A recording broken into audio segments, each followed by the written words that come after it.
Dalam kasus ini, maka pemerintah harusnya menghentikan sementara produksi BBM yang diproduksi Pertamina sampai Pertamina membenahi diri. Lalu kepada konsumen, dibiarkan mereka memilih BBM yang mereka beli. Mau beli diesel atau OVO. Kalau dikatakan, wah berarti tidak nasionalisme dong, tidak membeli BBM Pertamina. Di sini kan yang merusak tatanan masyarakat untuk menjadi tidak nasionalisme itu kan pemerintah dan Pertaminanya sendiri kan.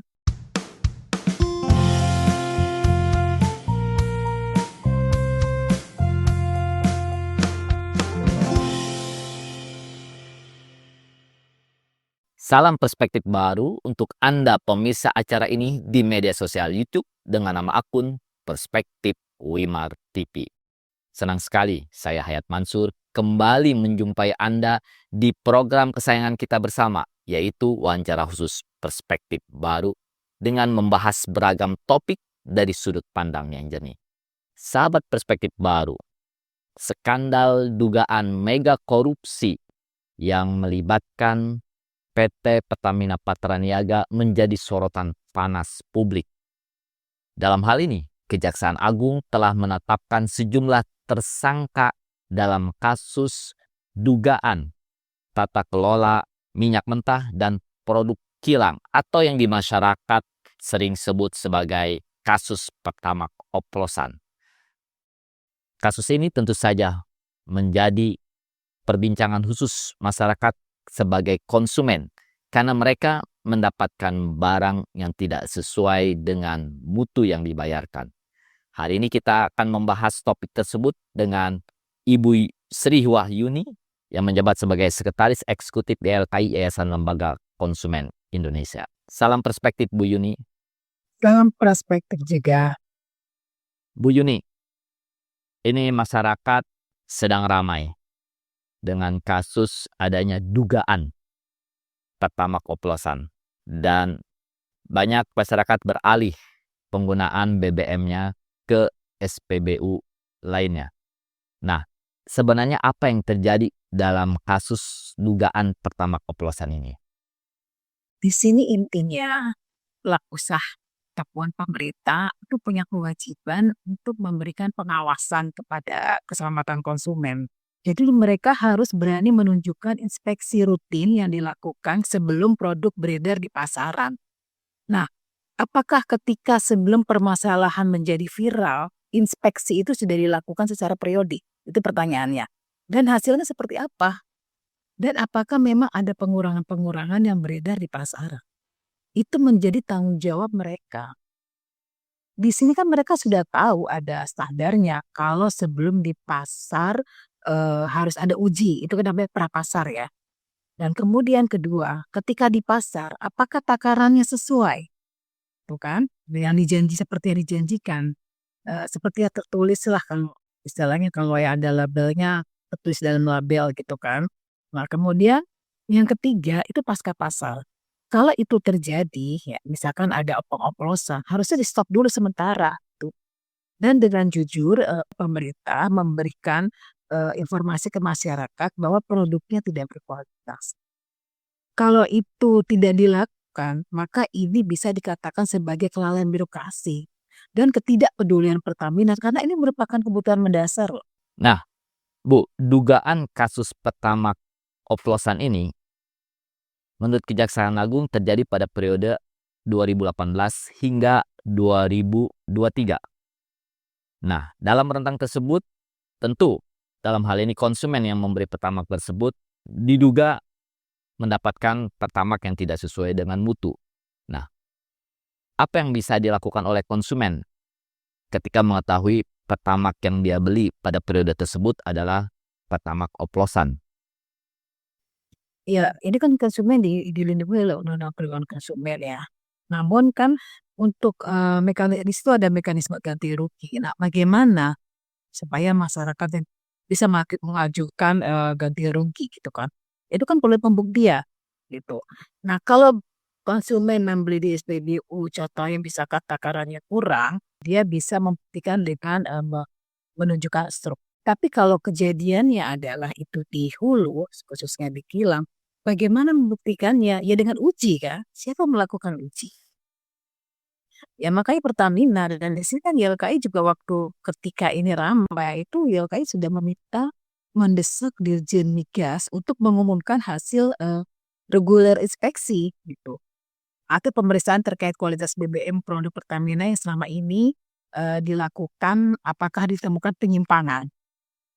Dan juga melakukan pemeriksaan ulang untuk memastikan ada tidaknya penyimpangan standar kualitas yang telah ditetapkan pemerintah. Jadi kalau memang konsumen merasa dirugikan karena mungkin kendaraannya menjadi rusak, itu kan juga harus dibuktikan. Kalau tidak ada bukti, konsumen juga tidak bisa menuntut ganti rugi. Nah, persoalannya adalah pakar-pakar otomotif mengatakan ketika Pertamax oplosan itu dipakai di kendaraan, baik mobil maupun motor, itu akan mempercepat kerusakan mesin, salah satu dampaknya. Nah, apakah hal itu bisa dijadikan bukti ketika pada periode rentang 2018 hingga 2023 seorang konsumen yang mempunyai kendaraan sering rusak, sering masuk bengkel itu menjadi bukti bahwa ketika menggunakan Pertamax yang dia beli itu adalah oplosan? Bukti itu kan yang bisa bukti kuat itu kan uji lab. Bahkan kalau bengkel pun mengatakan itu apakah sudah diuji, gitu kan. Jadi yang paling kuat itu nggak bisa kata siapa gitu ini akibat penggunaan BBM yang memang oplosan atau apa, nggak bisa dibuktikan kecuali uji lab, itu saja. Kecuali takaran ya, kalau takaran masih bisa dibuktikan gitu kan. Oh ya, misalkan seharusnya biasanya dipakai berapa lama kok kemudian sudah habis gitu kan. Tapi kan kemudian konsumen membuktikannya dengan yaitu dengan pembelian bahwa saya beli di SPBU kemudian tanggal berapa, kemudian kok tanggal belum lama kok sudah habis itu bisa. Tapi kalau ini soal oplosan siapa yang membuktikan? Lab lah, laboratorium yang bisa buktikan. Bu Yuni, BBM atau Pertamax itu dan sejenisnya itu sangat sulit untuk kita lihat bentuknya ketika kita membeli ya sebagai konsumen. Beda kalau kita membeli kue, kita lihat kan bentuknya, kita lihat juga ukurannya, dan kita tahu bahwa itu misalnya tidak sesuai dan kita bisa komplain dan sebagainya. Nah, lalu bagaimana kita sebagai konsumen bisa mendapatkan jaminan bahwa produk yang kita beli di SPBU itu memang produk yang sesuai dengan harga yang kita bayarkan? Iya, kan biasanya kalau membeli BBM itu kan pasti ada perbedaan mana Pertalite mana Pertamax ya kan. Di situ ada tanda apa di nodelnya itu gitu kan. Dan juga itu penjualnya harus jujur gitu bahwa ini Pertalite pertama. Konsumen kan tidak bisa membuktikan itu. Karena konsumen itu kan unseen proses ya. Dia itu tidak mau tahu proses pembuatannya seperti apa, pertama seperti apa, seperti apa. Jadi mereka hanya tahu yang dijanjikan oleh penjual kepada konsumen itu apa. Gitu. Kalau Pertalite atau Pertamax tolong beritahu perbedaannya dengan memberi contoh warna gitu kan, bahwa ini produk yang memang berkualitas atau tidak. Tapi kalau untuk membuktikan bahwa ini berkualitas, itu kan konsumen tidak punya hak ya, kecuali uji lab itu yang saya katakan itu. Kemudian akses produk kan, konsumen itu akses produk, artinya produk itu buat oleh siapa, mereka nggak mau tahu, gitu. Yang penting produk itu adalah yang dibeli oleh konsumen itu memang sesuai dengan harga yang mereka berikan, gitu kan. Nah itu kemudian ketiga adalah akses people. Sebenarnya konsumen itu tidak mau tahu itu dijual Pertamina atau dijual Shell, kalau produknya bagus, makanya tidak salah kalau konsumen misalkan memilih produk selain Pertamina gitu, karena memang itu dianggap sudah bagus gitu. Jadi memang yang penting adalah berikan informasi yang benar kepada konsumen. Bu, dalam kasus ini Kejaksaan Agung telah menetapkan sejumlah tersangka ya atas dugaan Pertamax oplosan atau kalau bahasa Kejaksaan Agungnya adalah dugaan kasus tata kelola minyak mentah dan produk kilang di PT Pertamina Patraniaga. Nah, terhadap kasus ini, para pengguna Pertamax atau konsumen yang membeli Pertamax, apakah bisa melakukan class action terhadap PT Pertamina ataupun kepada pemerintah? Karena selama rentang 2018 hingga 2023 mereka mendapatkan Pertamax yang tidak sesuai dengan mutu. Ya, ya bisa saja karena memang itu juga ada undang-undang ya. Jadi tapi kan kelas action itu memang kalau masyarakat siap, karena itu kan butuh energi, butuh biaya gitu. Kalau memang mereka siap ya nggak apa-apa gitu. Bahkan YLKI juga pernah punya pengalaman class action dulu kasus kereta api, kecelakaan kereta api itu pernah gitu dan waktu YLKI berhasil. Tapi itu waktunya sangat panjang dan memang harus sabar gitu. Dan konsumen boleh melakukan class action. Nah, dalam kasus ini apakah sudah ada yang mengajukan class action kepada YLKI untuk ditangani? Ya, kalau memang ada sesama NGO mengajak kerjasama iya, tapi dari konsumennya belum ada yang memang ngadu ke YLKI gitu secara resmi. Nah, dengan belum adanya cukup mengagetkan juga ya, karena belum ada yang mau mengajukan class action kepada pemerintah maupun kepada PT Pertamina Patraniaga. Karena kasus ini diduga merugikan negara sehingga triliunan rupiah dan juga mungkin dampaknya kepada konsumen juga. Mengapa Bu? Belum ada satupun masyarakat yang mau mengajukan class action? Ya mungkin itu pertimbangan-pertimbangan ya, kan mereka harus siap meluangkan tenaga, meluangkan finansial juga gitu kan. Mereka itu kan artinya harus mandiri melakukan class action itu. Memangnya kemudian disupport oleh pelaku usaha kan tidak gitu. Banyak pertimbangan-pertimbangan dan itu yang saya katakan gitu, butuh waktu, butuh tenaga, butuh finansial, dan mungkin itu menjadi pertimbangan. Tapi memang di sini, dalam hal ini adalah memang fungsi peran pemerintah ini yang harus dijalankan. Artinya pengawasannya itu harus diperketat lagi gitu kan, yang tadi, mengenai prapasar, kemudian ketika di pasar dan juga pasca pasca pasar gitu loh. Karena kalau kasus, misalkan kayak ada seperti kecurangan-kecurangan, kemudian ada kasus korupsi itu bukan wewenang YLKI ya untuk menangani hal ini. Kami perwakilan konsumen itu hanya meminta pemerintah tegas dalam hal ini gitu, jangan sampai terulang lagi. Apalagi kasusnya sudah lama, kemudian ke 2025 kemudian, muncul lagi. Kalau pola itu kan berarti kan terulang terus ya. Kalau ini kan kasus gitu loh. Ini berarti kan, membuktikan bahwa tidak ada inspeksi secara rutin dilakukan oleh pemerintah. Bu, class action itu memang hanya boleh dilakukan oleh masyarakat, tapi tidak boleh dilakukan oleh NGO, diwakilkan oleh NGO saja. Iya iya NGO, tapi kan NGO juga harus ada masyarakat. NGO bisa saya tapi mewakili masyarakat. Kemudian NGO maju kelas action tidak ada masyarakatnya gitu, itu juga sulit gitu loh.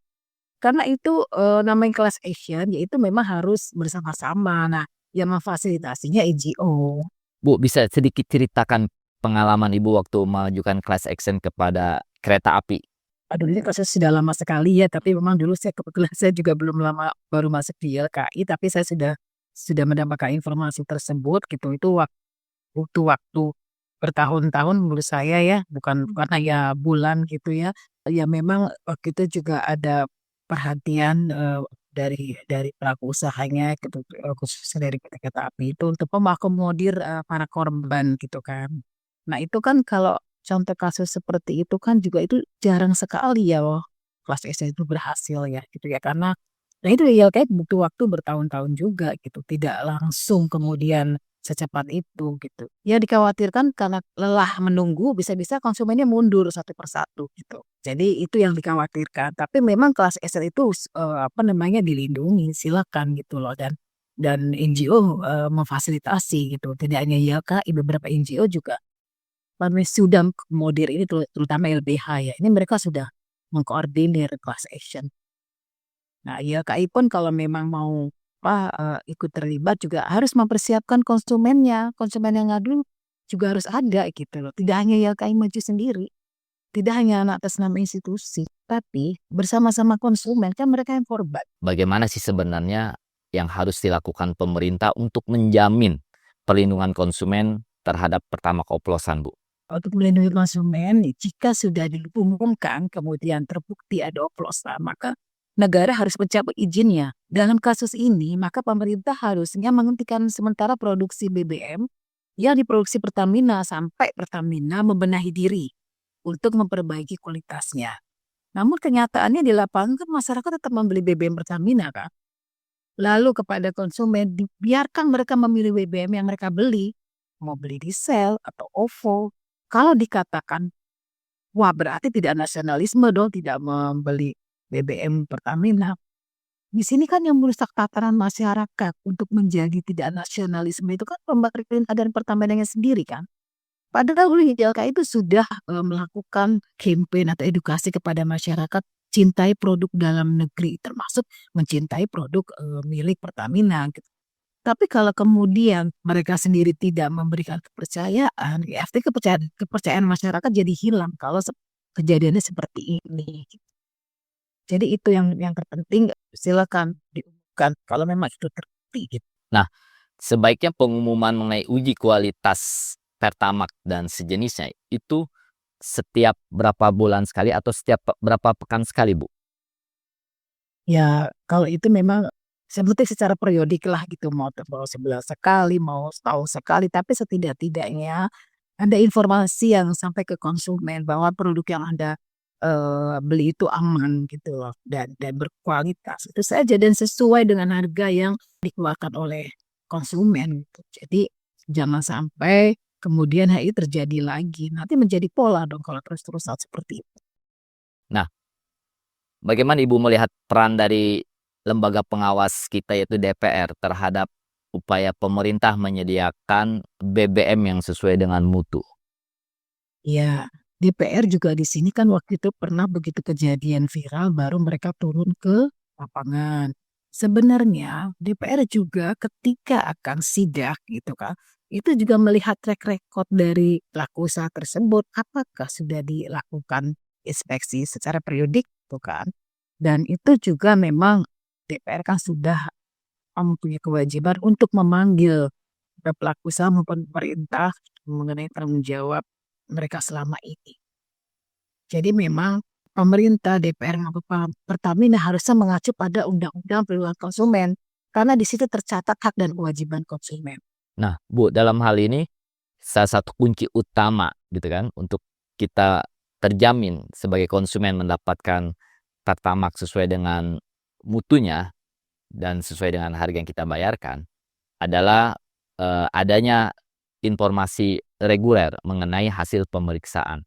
Nah, ketika ke depan pemerintah tidak melakukan itu, apakah kita sebagai konsumen dapat menuntut untuk adanya transparansi mengenai uji kualitas Pertamax tersebut? Oh iya, bisa karena, konsumen itu juga dilindungi oleh Undang-Undang Perlindungan Konsumen Nomor 8 soal, hak informasi, mendapat informasi yang benar. Itu bisa konsumen untuk menuntut itu, harus disampaikan hasil uji secara periodik. Nah, ketika tidak diumumkan kan kita bisa menuntut, Bu, untuk dikeluarkan. Nah, dituntutnya itu kepada siapa dan melalui siapa, Bu? Ya langsung pemerintah dan juga pelaku usahanya loh. Karena kan di situ juga sudah ada tertulis di Undang-Undang Konsumen itu bahwa, pelaku usaha juga punya kewajiban menyampaikan informasi itu. Dan jika memang melanggar, tidak melakukan itu ya konsumen bisa mengutuk. Nah, kita dan juga masyarakat masih menunggu hasil dari penyidikan atau penuntasan kasus dugaan mega korupsi di PT Pertamina Patraniaga ini. Nah, ketika sudah ada keputusan pengadilan, misalnya bahwa memang terbukti ada upaya pertamax oplosan, apakah kita sebagai konsumen bisa melakukan tuntutan atau apa yang harus kita lakukan sebagai konsumen? Iya, ganti rugi itu sangat dimungkinkan ya. Artinya kan menuntutnya ganti rugi kan, karena dilindungi oleh Undang-Undang Perlindungan Konsumen dan penegak hukum juga termasuk DPR itu juga harus mempunyai peran supaya pelaku usaha pemerintah menjalankan fungsinya atas kejadian seperti ini gitu. Nah itu cuman bagaimana caranya untuk ganti rugi karena sekarang sudah lama kan. Itu juga harus dipikirkan juga itu oleh pemerintah maupun pelaku usaha. Karena memang kalau tidak ada bukti kan konsumen juga tidak bisa menuntut ganti rugi kan. Oke, terima kasih Bu Yuni atas perspektifnya. Sebagai penutup, kita mengingatkan kembali bahwa konsumen mempunyai hak untuk mendapatkan barang yang dibelinya sesuai dengan harga dan mutu yang diinginkan. Dan Anda bisa menuntut hal tersebut. Terima kasih, sampai jumpa di wawancara perspektif baru berikutnya.